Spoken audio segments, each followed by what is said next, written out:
Halo geng, apa kabar hari ini? Semoga sehat selalu ya. Tidak kekurangan suatu apapun, dilancarkan rezekinya dan dimudahkan semua urusannya. Bagi yang sakit, semoga cepat sembuh geng. Langsung saja kita ke alur ceritanya. Sebelumnya mohon maaf ya geng kalau ada background suara makhluk malam, karena bisa rekornya itu malam hari geng. Di awal film ada seorang gadis muda yang diwawancarai tentang kondisi kantornya yang dulu merupakan sebuah rumah dan dia renovasi dengan desain minimalis dan jadilah kantor yang bersih dan juga rapi geng.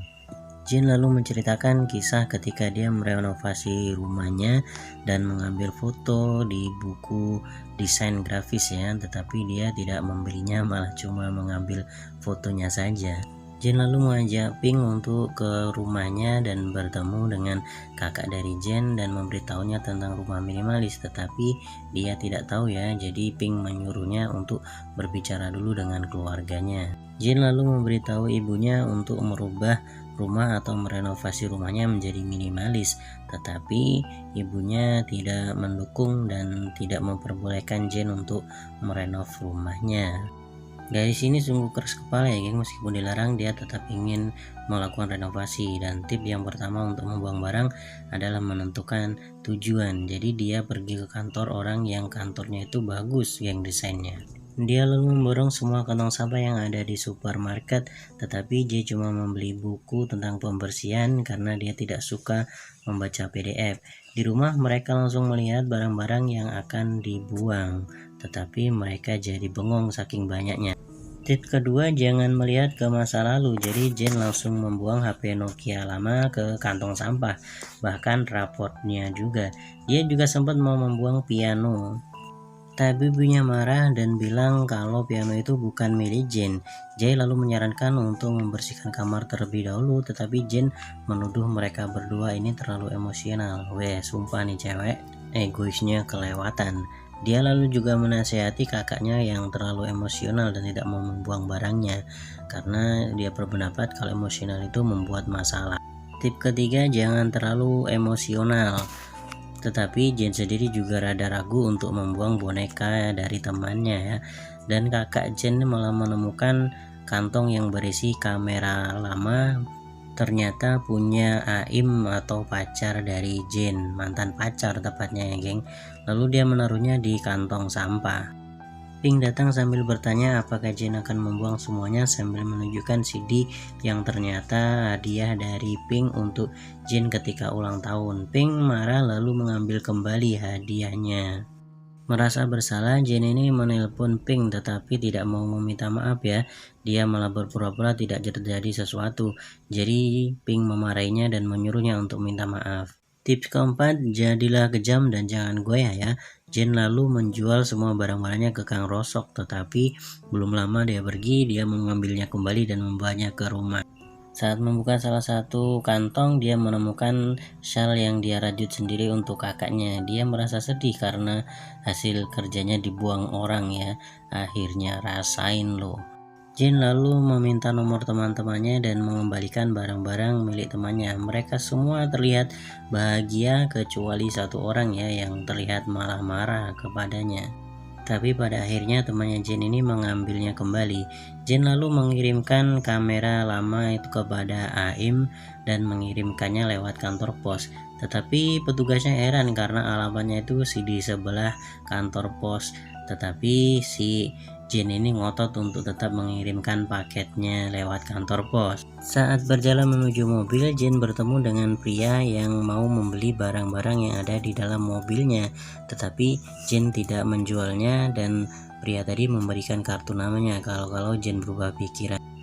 Di rumah, paket yang tadi ternyata dikembalikan karena penerimanya menolak geng.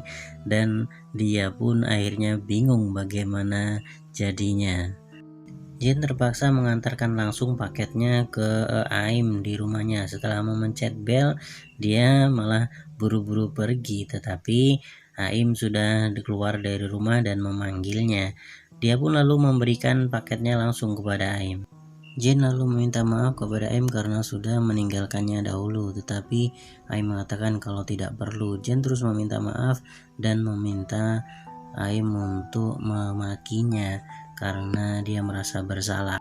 Aim ternyata tidak mau memaki Jin dan dia malah senang ketika bertemu dengan Jin. Lalu dia meminta untuk dibuatkan sup jagung, bukan nanam jagung ya. Jin menemukan desain yang dia sukai dari majalah, lalu tiba-tiba Mai muncul dan mereka akhirnya makan sup jagung bersama-sama. Tapi Jin malah terpaku oleh bonsai. Saat pulang, Jin ini sakit hati karena mengetahui kalau Aim sudah move on dan punya pacar baru. Rasain loh.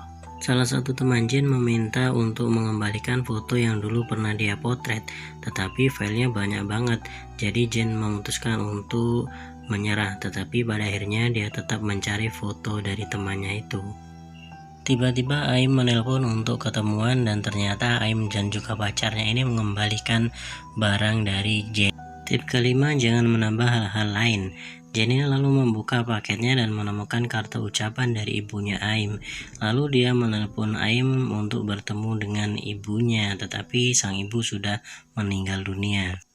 Jen langsung mengunjungi makam ibunya Aim dan ternyata keinginan terakhirnya itu untuk makan sup buatan dari Jen, tetapi Aim tidak bisa memenuhinya karena dia harus move on dari Jen. Buang kayak emang nih si cewek. Gitu ya geng ya, kalau cowok itu ditinggalin dia susah untuk melupakan, tetapi dia harus tetap move on dan melupakan wanita itu. Susah banget itu geng. Mereka ini ternyata dibuntuti oleh Mi, sehingga Jen langsung menyapanya dan meminta maaf kepada Mi. Tetapi Mi mengatakan kalau semua orang pasti punya masa lalu. Pulangnya Jen langsung melihat semua file DVD tentang fotonya tetapi tidak menemukan. Jadi dia meminjam harddisknya Aim dan malah menemukan foto pacaran mereka dahulu. Jen akhirnya menemukan foto yang dia cari dan dia pun berterima kasih kepada Aim.